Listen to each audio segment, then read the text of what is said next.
पिछले वीडियो में हमने देखा था कि ब्रूक ने जिससे वादा किया था वो और कोई नहीं बल्कि अपनी लाबून है। लाबून को हमने पहले रिवर्स माउंटेन आर्क में देखा था। लाबून एक वेल जो कि 50 साल से वेट कर रही है अपने उन साथियों का जिन्होंने वादा किया था कि वो लोग एक दिन जरूर लौटेंगे। तुम लाबून के बारे में और भी बातें जान सकते हो ऊपर आई बटन को क्लिक करके।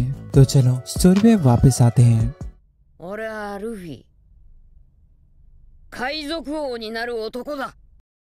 जब लूफी, सांजी, उसोप और सबको पता लगता है कि ब्रूक ही वो इंसान है जिसका वेट लाबून इतने सालों से कर रही थी। खैर फ्रैंकी हैरान था कि लूफी को लाबून के बारे में पता है। खैर लूफी इन सब लोग जब ग्रैंडलैंड के अंदर आ रहे थे तब क्रॉकस ने शायद कहा था कि लाबून के दोस्त उसे छोड़ के भाग चुके हैं, लेकिन लाबून ने कभी भी इस बात को नहीं माना। भले ही लूफी ने उसे संभाल लिया था और अब वो अपना सर रेड लाइन से नहीं मारती, लेकिन एक बात तो है, लाबून अभी भी जिंदा है और वो ब्रूक एंड सबका इंतजार कर रही है। तो हाँ, लाबून और ब्रूक दोनों अपने वादे पे अड़े हुए हैं। सीन शिफ्ट होता है ब्रूक और रियुमा की फाइट पे। ब्रूक भले ही ट्रेनिंग करने के बाद पहले से ताकतवर हो चुका है, लेकिन इतना काफी नहीं है रियुमा को हराने के लिए। रियुमा ब्रूक के ऊपर भारी पड़ रहा था, लेकिन फिर भी ब्रूक हार मानने को तैयार नहीं था। ब्रूक लाबून के बारे में सोच रहा था। जब भी ब्रूक लाबून के बारे में सोचता उसके दिल में दर्द होता था। वो अपने आप को कोसता था कि वो इतना ताकतवर नहीं था कि वो उस हमले से बच पाते। खैर उसे नहीं पता कि जब वो लाबून से मिलेगा तो क्या लाबून उसे पहचान पाएगी, क्योंकि अब वो बस एक कंकाल बन के रह चुका है। लेकिन फिर भी उसके अंदर उम्मीद है कि लाबून उसके बालों को देख के उसे पहचान लेगी। रियुमा ब्रूक के पेट के अंदर तलवार से हमला करता है। सीन शिफ्ट होता है लूफी पे। लूफी अपना पूरा मन बना चुका है। वो अब चाहता है कि ब्रूक उसके क्रू में जरूर ज्वाइन करे। वो सबसे पूछता है कि क्या उन्हें इस बात से कुछ प्रॉब्लम है। खैर अगर होता भी तो क्या लूफी अपना माइंड चेंज करता? शायद बिल्कुल भी नहीं। तो अब सब लोग तैयार हैं अपनी परछाई और ब्रूक की परछाई को लेने के लिए। खैर सांजी नामी की शादी रुकवाने के लिए जाता है। लूफी के मन में बस उस ज़ॉम्बी की बात थी कि अगर वो गेक्को मोरी को हरा देता है तो फिर सभी को उनकी शैडो वापस मिल जाएगी। खैर सांजी गुस्से में जल रहा था। इसी में उसोप बताता है कि उस इनविजिबल इंसान ने यानी एब्सोलॉम ने नामी को बिना कपड़ों के भी देखा है, और इस बात को सुन के सांजी का गुस्सा 7वें आसमान में पहुंच जाता है। खैर फ्रैंकी को ब्रूक की चिंता हो रही थी। फ्रैंकी ब्रूक के पास जाने का डिसाइड करता है और साथ ही साथ जोरो भी फ्रैंकी के साथ जाने के लिए तैयार हो जाता है। उसोप सभी को एक पोटली देता है जिसके अंदर बहुत सारा नमक था और ये चीज ज़ॉम्बी से निपटने के बहुत काम आने वाली है। खैर यहाँ पे बहुत ज्यादा फॉग है, इसीलिए सूरज की रोशनी नहीं आ पाती, लेकिन इसका मतलब ये नहीं है कि सूरज की रोशनी यहाँ पे कभी आ ही नहीं सकती। इस वक्त रात हो रही है, जिसका मतलब है कि लगभग सभी के पास सुबह तक का समय है और इतने समय में सभी को अपना अपना काम निपटाना है। सीन शिफ्ट होता है ओर्स पे, जो कि व्यू देख के बहुत ही एक्साइटेड था। ओर्स थ्रिलर बार्क वाले शिप को लेके अपने किंग ऑफ पायरेट्स बनने के सफर में जाना चाहता है। सीन शिफ्ट होता है मोरिया पे, जो कि सब देख तो रहा था, लेकिन उसे कोई भी टेंशन नहीं थी क्योंकि उसे पता है कुछ समय बाद ओर्स लूफी की चीजें भूल जाएगा और वो मोरिया का गुलाम बन जाएगा। सीन शिफ्ट होता है एब्सोलॉम पे, जो कि मस्त अपनी शादी में लगा हुआ था। बहुत सारे ज़ॉम्बीज उसे देखने आए थे। खैर जब एब्सोलॉम इन सब फालतू चीजों में बिजी है तो अब लूफी इन सबको संभालने का काम पेरोना अपने हाथों में ले लेती है। सीन शिफ्ट होता है लूफी पे, जो कि सभी को मारते हुए आगे बढ़ रहा था। वो ज़ॉम्बीज़ पे गुस्सा था, उन लोगों ने उसका खाना चुरा लिया था। लूफी को अपनी शैडो से मतलब नहीं, उसे बस खाने से मतलब है। खैर सब लोग अपनी अपनी जगह पे जा रहे थे। लूफी जब सबसे लड़ रहा था तभी पेरोना के वो डिप्रेस करने वाले भूत लूफी और सांजी के आर पार हो जाते हैं, जिसके बाद उन दोनों की तुम्हारी जैसी हालत हो जाती है। खैर चॉपर और सोप दोनों को उठा के भाग रहे थे। हम देखते हैं ओर्स को, जो कि कूद के उस बिल्डिंग को तोड़ देता है। सब उस बिल्डिंग के अंदर से गिर जाते हैं। लूफी जोरो से पूछता कि आखिर वो उस दीवार के पास कर क्या रहा है। जोरो उससे कहता कि पागल, ये कोई दीवार नहीं बल्कि ये एक ज़ॉम्बी है। खैर ज़ोरो, फ्रैंकी, सांजी और उसोप उस ज़ॉम्बी के पास थे। दूसरी तरफ लूफी, चॉपर और रॉबिन अभी भी ऊपर थे। खैर लूफी को इतना विश्वास है कि सांजी और ज़ोरो नीचे का संभाल लेंगे और इसीलिए लूफी, रॉबिन और चॉपर आगे बढ़ रहे थे। वो जब आगे जाते हैं तो उनके सामने डॉक्टर हॉगबैक और सिंदरी उनके सामने आ जाते हैं। लूफी उसे मारने वाला था लेकिन चॉपर उसे रोक देता है। चॉपर हॉगबैक से खुद लड़ना चाहता है। हॉगबैक डॉक्टर के नाम पे एक कलंक है और इस कलंक को चॉपर खुद ही मिटाना चाहता है। लूफी और रॉबिन जब आगे बढ़ रहे थे तो फिर सिंदरी उनके ऊपर हमला करना स्टार्ट कर देती है। खैर रॉबिन उन हमलों को संभाल लेती है और सिंदरी को निपटाने के लिए वो भी चॉपर के साथ यहीं पे रुक जाती है। लूफी आगे बढ़ रहा था और एक टनल को पार करने के बाद हम देखते कि वो मौर्य के सामने है। मौर्य लूफी को देख के ऐसा कुछ रिएक्ट नहीं करता। खैर सीन शिफ्ट होता है ओर्स पे, जिसे देख के सभी लोग डरे हुए थे। ओर्स जब अपना हाथ सीधे करता है तो एक बिल्डिंग उसके हाथ में आके गिरती है, जिससे कि वो एक टोपी की तरह पहन लेता है और वो किसी को बिना कुछ किए वहाँ से जाने लगता है। उसोप ओर्स को देख के हार मान चुका था। सांची को भी आगे जाने का रास्ता नहीं पता था और जो रास्ता उसे पता था वो अब टूट चुका है। खैर फ्रैंकी सबसे 30 सेकंड मांगता है और उसी 30 सेकंड में वो एक बढ़िया सा ब्रिज बना देता है। खैर सांची और ज़ोरो को विश्वास नहीं होता। खैर ऐसे ही सब लोग उस बिल्डिंग के अंदर दोबारा आ जाते हैं और इस बार वो सीधे पेरोना के रूम में पहुंचते हैं। पेरोना ने होलो फ्रूट खाया था, जिसकी वजह से उसके पास ऐसे भूत रहते हैं जो कि किसी के भी दिल को खाली या फिर खोखला कर सकते हैं और उन्हें तुम्हारी तरह डिप्रेस्ड बना सकते हैं। ज़ोरो, सांजी, फ्रैंकी और उसोप वहाँ से भागने की कोशिश करते हैं लेकिन वो भूत उनके आर पार हो जाते हैं, जिसकी वजह से सभी लोग डिप्रेशन में चले जाते हैं। फ्रैंकी चाहता था कि गली के कुत्ते उसके ऊपर पैर रख के चले जाएं। सांजी अपने आप को गवार मारने लगता है और वो अपनी जान लेना चाहता है। ज़ोरो भी कुछ ऐसी हालत में था। पेरोना अपने सैनिकों को ऑर्डर देती है कि वो सभी को पकड़ ले। सारे ज़ॉम्बीज उनके तरफ जाते हैं लेकिन एक एक करके सभी मारे जा रहे थे और इसके पीछे अपना उसोप है। उसोप पहले से ही बहुत ही नेगेटिव है और इसीलिए पेरोना की पावर्स का उसके ऊपर असर नहीं होता और इस चीज को देख के पेरोना एक प्यारा सा मुंह बनाती है। उसोप को इतना नेगेटिव देख के ज़ॉम्बीज भी उसको मोटिवेट करने लगते हैं। तो अब पेरोना को उसोप संभालने वाला है। खैर सीन शिफ्ट होता है एप्सिलॉन पे, जो कि नामी को 5 सेंटीमीटर पर सेकंड से नामी की तरफ पाउथ बना के जा रहा था। वो बस 2 इंच दूर था नामी को अपनी बेगम बनाने के लिए। खैर सीन शिफ्ट होता है उसोप पे, जिसे पेरोना अपनी पूरी पावर से उसे डिप्रेस करने की ट्राई कर रही थी लेकिन एक भी भूत का असर उसके ऊपर नहीं होता। उल्टा वो भूत खुद ही डिप्रेस्ड हो चुके थे। तो हाँ, उसोप से ज्यादा नेगेटिव इस दुनिया में कोई भी इंसान नहीं है। उसोप को अपने नेगेटिव होने पे पूरा विश्वास है। दूसरी तरफ उसोप के कहने पे ज़ोरो, सांजी और फ्रैंकी वहाँ से निकल चुके हैं। खैर सांजी प्यार की आग में या फिर गुस्से की आग में जल रहा था और वो सीधे नामी को बचाने के लिए चला जाता है। तो फाइनली सीन शिफ्ट होता है ब्रूक और रियुमा की फाइट पे। रियुमा ब्रूक के ऊपर हावी पड़ रहा था लेकिन ब्रूक हार मानने को तैयार नहीं था। रियुमा अपना मन बना चुका था ब्रूक को मारने के लिए। रियुमा वही नॉट स्लैश इस्तेमाल करने के लिए जाता है। ब्रूक उससे कहता है कि वो इस चीज का नाम भी ना ले।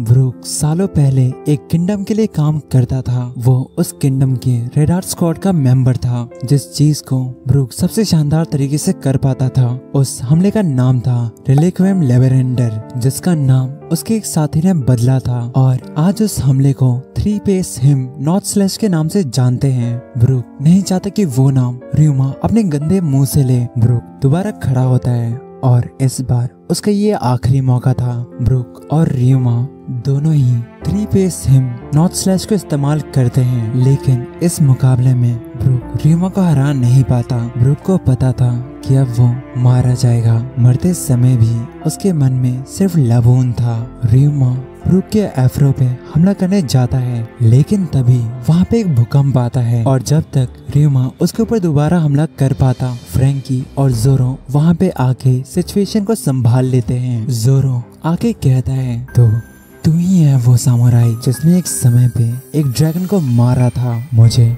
फर्क नहीं पड़ता कि ड्रैगन असलियत में होते हैं या नहीं, मुझे तो बस तुझसे मिलना था।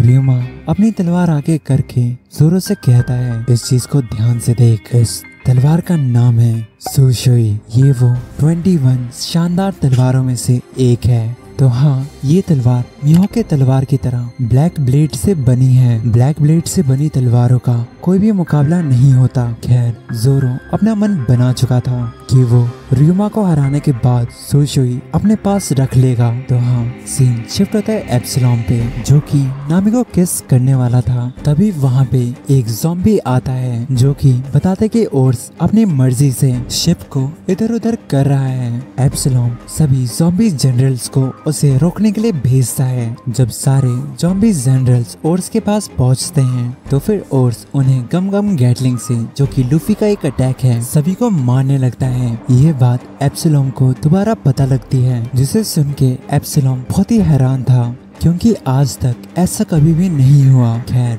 जब तक एप्सिलॉन इस बारे में सोच रहा था, सांजी वहाँ पे पहुँच जाता है। सीन शिफ्ट होता है लूफी पे, जो कि मोरिया के सामने था। मोरिया को लूफी के होने से बिल्कुल भी फर्क नहीं पड़ रहा था। उल्टा वो लूफी से पूछता है कि आखिर वो यहाँ पे क्यों आया। लूफी बताते कि वो यहाँ पे अपनी जोरो, सांजी और ब्रूक की परछाई को लेने आया है। मोरिया कहता है, हाँ तू इतना लालची क्यों है? भले ही तूने अगर मुझे मार भी दिया तो भी कुछ ठीक नहीं होने वाला, जब तक मैं उनसे कहता नहीं कि तुम लोग अपने असली मालिक के पास चले जाओ। खैर, ऐसा कुछ भी नहीं होने वाला, तू तो मुझे छू भी नहीं सकता। लूफी कहता है, अच्छा ठीक है, और वो उसके ऊपर हमला करना स्टार्ट करता है। लेकिन लूफी के उस हमले को मोरिया की परछाई रोक देती है। मोरिया खुद कुछ भी नहीं करना चाहता, वो बस एक जगह बैठा रहना चाहता है और चाहता है कि उसके परछाई लोग उसे किंग ऑफ पायरेट्स बनने में मदद करें। लूफी कहता है कि जो इंसान किंग ऑफ पायरेट्स बनेगा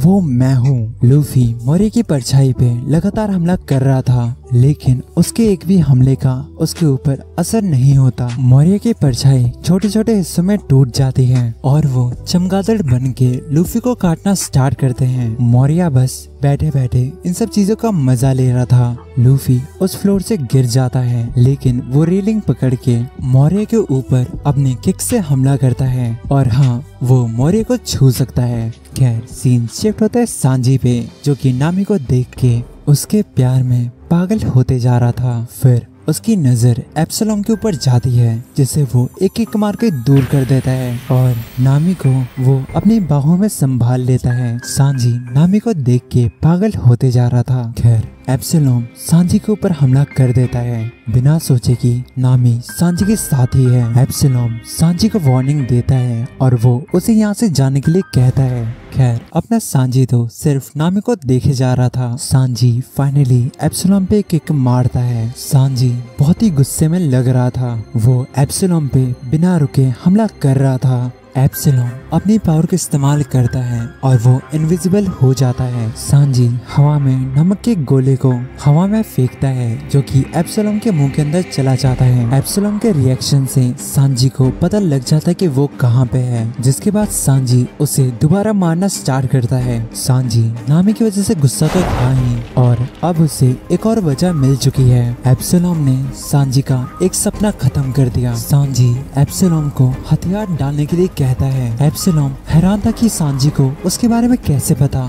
जब एप्सिलॉन झूठ बोलता है कि उसके पास नहीं है, तो सांजी खुद उन हथियारों को तोड़ देता है। सांजी को पता था कि एप्सिलॉन ने क्लियर फ्रूट खाया है, जिसकी वजह से वो और हर वो चीज जिसे वो छूता है उसे वो इनविजिबल बना सकता है। सभी सोच रहे थे कि सांजी क्या एप्सिलॉन से पहले भी मिला है, क्योंकि सांजी के अंदर एप्सिलॉन के लिए नफरत साफ दिखाई दे रही थी। सांजी जब बच्चा था तो उसने एक एनसाइक्लोपीडिया में क्लियर फ्रूट के बारे में पढ़ा था। सांजी का एक सपना था कि वो उस डेल फ्रूट को खाए ताकि वो लड़कियों को नहाते हुए देख सके।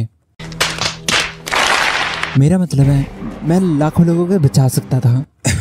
सांजी बहुत ही गुस्से में था और वो एप्सिलॉन को बेरहमी से मार रहा था। खैर, एप्सिलॉन इसके बाद भी खड़े होने की ताकत रखता था, और ऐसा इसीलिए क्योंकि हॉगबैग एप्सिलॉन को बनाते वक्त उसका सर उसने लायन का रखा था। उसकी चमड़ी हाथी की तरह सख्त है और उसके मसल्स भालू और गोरिल्ला की तरह हैं। देखने से तो ये लप्पू सा सचिन लग रहा है, तो इससे कुछ भी फर्क नहीं पड़ता और वो उसे बराबर मारे जा रहा था। वो उसे मार के बहुत बुरी हालत में कर देता है। सांजी नामी को लेके वहाँ से जाने लगता है और तभी एब्सलोम सांजी के ऊपर हमला करना स्टार्ट करता है। सांजी नामी को दूर गिरा देता है। सांजी नहीं चाहता कि उसके खून का निशान नामी की ड्रेस को खराब करे। सांजी को पता लग जाता है कि आखिर वो कहाँ पे है। सांजी मौका नहीं छोड़ता और एब्सलोम को मारना स्टार्ट कर देता है। सीन शिफ्ट होता है पेरोना पे। वो उसोप से बच के आगे भाग रही थी। कोमाशी पेरोना को बचाने के लिए उसोप के ऊपर हमला करता है। उसोप उसके ऊपर आग का हमला करता है और कोमाशी भी उससे बच के भागने लगता है। उसोप आग से एक लाइन बना देता है जिसके आगे कोमाशी आ नहीं सकता। हम देखते हैं पेरोना को जो कि हवा में उड़ रही थी। उसोप को समझ नहीं आता कि पेरोना ऐसा कर कैसे सकती है। वो तो थोड़ी देर पहले डर के भाग रही थी। पेरोना उसोप से कहती है मैं डर नहीं रही थी, वो तो बस मैं थोड़ा नर्वस हो गई थी। तुम मेरी बात सुनो, जिंदगी इतनी भी बुरी नहीं है। पेरोना भी उसोप को चीयर अप करती है ताकि उसकी पावर्स उसोप के ऊपर काम कर सके। खैर उसोप को फर्क नहीं पड़ता कि वो आसमान में है या जमीन पे, क्योंकि उसके पास उसका एक नया हथियार काबूतो है जिससे कि वो बहुत दूर तक अपना निशाना लगा सकता है। उसने इसके अंदर ब्रीथ डायल को भी लगाया है जो कि उसे स्काइपिया से मिला था, जिससे कि वो अपने निशाने को कहीं भी घुमा सकता है। खैर जब उसोप ये सब बता रहा था वहाँ से पेरोना जा चुकी थी या फिर नहीं, क्योंकि जब उसोप पीछे मुड़ के देखता है उसे पेरोना बहुत बड़े साइज में दिखती है, जिसे देख के उसोप थोड़ा डर जाता है। उसोप पेरोना के ऊपर हमला करता है जिससे बचने के लिए पेरोना अपने नॉर्मल साइज में आ जाती है। उसोप उसके ऊपर फिर से हमला करता है लेकिन पेरोना अब उसोप के सामने थी। पेरोना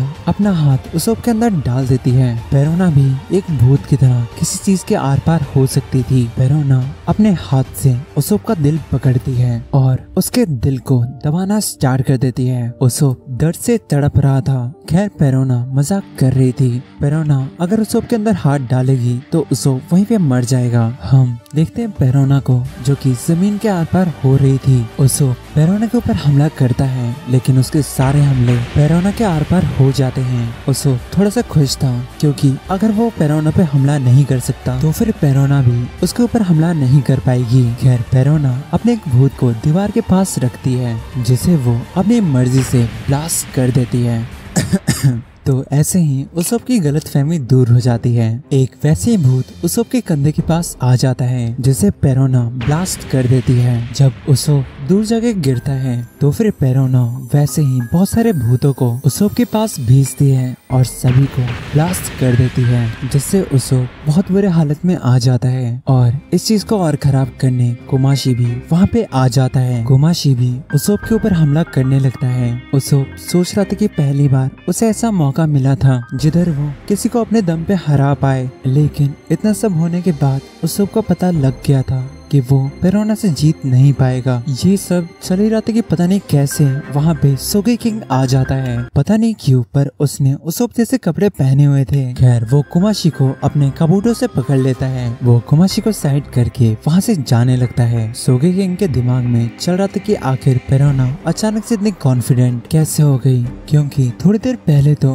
वो डर के भाग रही थी। खैर पेरोना सोगे किंग के ऊपर सेम चीज से हमला करती है। हम देखते हैं उसोप को जो कि पे गिरा हुआ था और पता नहीं क्यों सोगे किंग अपना मास्क वहीं भी छोड़ के चला गया। खैर पेरोना उसोप से उसके आखिरी शब्द पूछती है। उसोप उससे पूछता है क्या यहाँ पे एक और कमरा है, जिसे सुन के पेरोना थोड़ा हैरान हो जाती है। उसोप की नजर उसके सामने एक कमरे में पड़ती है जिसके ऊपर उसोप हमला कर देता है और उस कमरे के अंदर पेरोना की असली बॉडी होती है। उसोप को शक हो चुका था जब उसने देखा था कि पेरोना हवा में उड़ सकती है, अपना साइज भी एक भूत की तरह चेंज कर सकती है। लेकिन खैर कुछ भी हो, अब उसोप के सामने ही पेरोना की असली बॉडी है। पेरोना उसोप को बताती है कि वो कोई भूत वूत नहीं है, बल्कि उसके पास पावर है कि वो अपने आत्मा को अपने शरीर के बाहर ला सकती है। उसोप पेरोना पे निशाना लगाता है। पेरोना को ना चाहते हुए भी अपनी बॉडी में वापस आना पड़ता है ताकि वो खुद को बचा सके। पेरोना एक बहुत बड़ा सा बॉम्ब उसोप के लिए बनाती है, लेकिन धमाका होने से पहले ही उसोप उसे अपने इम्पैक्ट डायल से उस हमले को खत्म कर देता है। उसोप के हमले की वजह से पेरोना अपनी जगह से हिल नहीं पा रही थी। उसोप इससे पहले कि पेरोना पे हमला करता वहाँ पे वो हिप्पो आ जाता है, लेकिन उस हिप्पो को उसोप इम्पैक्ट डायल से हरा देता है। उसोप स्पेशली पेरोना के ऊपर एक हमला करता है जिससे बहुत सारे कॉकरोच वहाँ पे आ जाते हैं जो कि पेरोना के ऊपर चढ़ रहे थे, जिन्हें देख के पेरोना बिल्कुल रोने की हालत में आ जाती है। उसोप एक हैमर निकालता है जिसे उसने अराबास्ता में इस्तेमाल किया था। वह थोड़ा 10 टन यानी 1000 किलो का होता है, जिससे कि वो पेरोना के सर पे हमला करता है। खैर वह थोड़ा नकली था, लेकिन उस हथौड़े के हमले से पेरोना डर के मारे बेहोश हो जाती है और ऐसे ही उसो पेरोना का हरा देता है। सीन शिफ्ट होता है जोरो पे, जिसके ऊपर रियुमा ने हमला किया था। रियुमा के हमले से जोरो बाहर आके गिरता है।